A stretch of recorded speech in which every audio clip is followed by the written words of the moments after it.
अस्सलाम वालेकुम रहमतुल्लाहि व बरकातुहू। वालेकुम अस्सलाम व रहमतुल्लाहि व बरकातुहू। अम्मी जान, आज ऑफिस में इतना काम था, मैं तो थक गई हूँ। भाभी कहाँ है? दिखाई नहीं दे रही है। वो तो सदा सोती ही रहती है। जब भी आती हूँ भाभी तो मुझे दिखाई ही नहीं देती है। इतना थकी हुई होती हूँ, एक गिलास पानी तक नहीं पूछती है। न वक्त पर खाना मिलता है, न धुला धुलाया कपड़ा मिलता है। अभी मुझे शॉपिंग पर जाना है, मेरे कपड़े पर इस्त्री भी नहीं है, और अभी मैं क्या पहनूंगी? और मेरे ससुराल के लोग भी आ रहे हैं, सारा घर बिखरा पड़ा हुआ है। वो लोग देखेंगे तो क्या कहेंगे, तो क्या सोचेंगे? अम्मी तुम बहू बना कर लाई हो या मालकिन बना कर लाई हो? कहती है अपने कपड़े और अम्मी के कपड़े खुद ही धोया करो। आखिर इसे किस बात का गुरूर है? अम्मी तुमने तो सब पर चढ़ा कर रखा है, देखना एक दिन तुम बहुत पछताओगी। ठीक है बेटी, अभी मैं उस चुड़ैल की खबर लेती हूँ। वो मेरी बेटी को इतना तकलीफ दे रही है, वो अपने आप को समझती क्या है? अरे बहू इधर आ।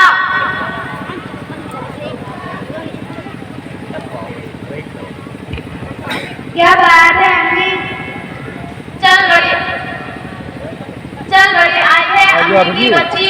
मैंने तुम्हें बहू बनाकर लाया है या मालकिन? तुम सब पर हुकूमत करने के लिए आई हो, और तुमका कपड़ा अभी तक क्यों नहीं तैयार की, और वक्त पर खाना क्यों नहीं देती? और आज मालूम है तुम के ससुराल वाले आ रहे हैं, तैयारी क्यों नहीं की? अम्मी दिन भर मेकअप में लगी रहेगी तो खाना कैसे पकाएगी? हाथ काले पड़ जाएंगे ना, बर्तन कैसे धोएगी? हाथ धुल जाएंगे ना। अम्मी एक हफ्ता पहले मैं एक दर्जन साबुन लाई थी, एक हफ्ता भी नहीं चला, सारा खत्म हो गया। हाय अल्लाह, मैं तो साबुन और क्रीम ला कर थक गई हूँ। कभी ये खत्म, कभी वो खत्म, कभी आँख से देखा होगा। जब से घर पर आई है, घर की सारी बरकतें चली गई। ये गलत बात है अम्मी, मैं 2 वक्त का खाना भी देती हूँ और कपड़े भी बराबर धो देती हूँ। रात में देर तक काम की, कुसुम के बिस्तर पे क्या हो गई? आप तो शिकायत कर रही हैं। अम्मी अभी मेहमान को आने में काफी टाइम है, उनके आने से पहले हमारा काम हो जाएगा, और इंशाल्लाह अगर ज्यादा काम हुआ तो आप लोग भी हाथ बटा लेना।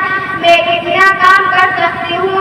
और रही बात साबुन और क्रीम की, तो तुम्हारा बेटा खुद ही कहता है जरा बन ढंग के रहा करो, अकेले में ही थोड़ी ना इस्तेमाल कर लेती हूँ, और आप ही और आपकी बेटी भी। अरे मनहूस, तू कौन होती है मेरी बेटी के बारे में कहने वाली? तेरा बाप लाकर देता है, एक कौड़ी का सामान लाएगी, मैंने समझा आएगी, करेगी, खिलाएगी, लेकिन तू तो सारे घर पर कब्जा करने के लिए आई है। अब यहाँ तेरा कुछ होने वाला नहीं। तू अपने बाप को फोन करके बोल, मुझे टीवी, फ्रिज और ढेर का सारा सामान चाहिए, और आज के बाद मेरी बेटी का बिस्तर और कोई सामान हाथ नहीं लगाना। अम्मी अब तो जो हुआ मैं इस बात की माफी चाहती हूँ। मेरे शादी के वक्त मेरे माँ बाप से जितना हुआ उन्होंने दिया, अब मैं इतना नहीं ला सकती। तू क्या लाई है भिखारी? अगर 1 महीने के अंदर सारा सामान नहीं लाई तो देख मैं तेरा क्या करती हूँ। आने दे मेरे बेटे को, आज ही घर से निकलवा देती हूँ। चल भाग यहाँ से।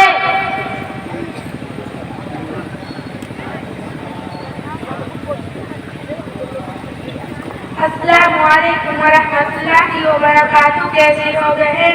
वालेकुम अस्सलाम, अच्छी हूँ बहन।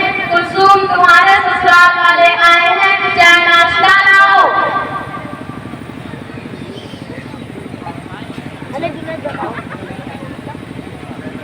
अरे बहन, बर्तन बाल्टी पलट ये सब क्या है?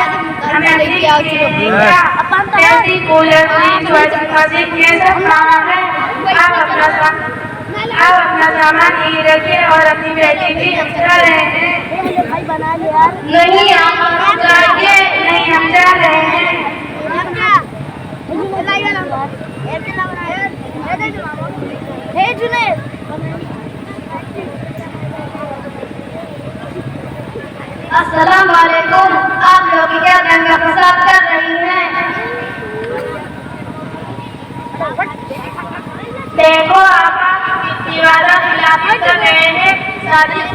कह रही थी ऐसा सारा सामान दूंगी, अटाल मटोल कर रही है। देखो आपा, हमने ये सब दहेज के सारे रस्म वगैरह निकाल रखी है। शादी में लड़की ही मिल जाए ये बहुत है। आखिर आपकी ही बेटी है, कल उसके ससुराल वाले ऐसी मुबालिबा करेंगे तो फिर आप क्या सोचेंगे? अगर ये सिलसिला चलता रहा तो एक दिन दुनिया तकलीफ से भर जाएगी और ससुराल में किसी को आराम नहीं मिलेगी। हर किसी को जितना तो कम है। ससुराल वाली ख्वाहिश हम पूरी नहीं कर पाएंगे तो कल के दिन हमारी भी बेटी भी जाएगी, उसे भी तकलीफ होगी, वो भी दहेज का ताना सुनेगी। सबसे पहले हमें ये सोचना चाहिए कि हम जिसकी बेटी लाए हैं वो हमारी ही बेटी है। अगर हम अपनी बहू को बेटी समझेंगे तो हमारी बेटी भी बेटी समझी जाएगी। दहेज के मुताबिका से सास बहू के झगड़े से खुदकुशी कर लेता है। 33 साल से बहू को जला दिया और मार डाल दिया और तकलीफें दी वगैरह वगैरह। आपा सुनो, जब किसी की बेटी हमारे घर बहू बनकर आती है तो हम उसे नौकरानी समझते हैं। छोटी छोटी गलती पर हम उसको खानदान वालों पर लानत मलामत करने लगते हैं। हदीस शरीफ में आया है कि आप सल्लल्लाहु अलैहि वसल्लम ने एक जगह 3 बार कसम खाकर फरमाया, खुदा की कसम हर वो शख्स मोमिन नहीं। सुहाबा ने अर्ज किया, या रसूल अल्लाह, वो कौन? आप सल्लल्लाहु अलैहि वसल्लम ने फरमाया, उनकी शरारतों से उनका पड़ोसी महफूज ना हो। और अब आप खुद सोचिए कि पड़ोसी के बारे में कितनी वईदें और आपके खानदान का एक पद बन चुका है, उसे तकलीफ देना कितना बड़ा गुनाह है। इसलिए मेरी माँ और बहनों से गुजारिश है कि अपने घर आने वाली बहू को बेटी समझे और उसके मोहब्बत के खजाने खोल दें। शुक्रिया बहन, आपने तो हमारी आंखें खोल दी।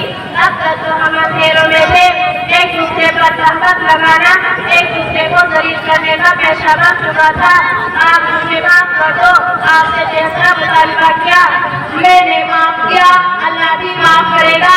बेटी जरा बहू को बुला, भाभी इधर आइए।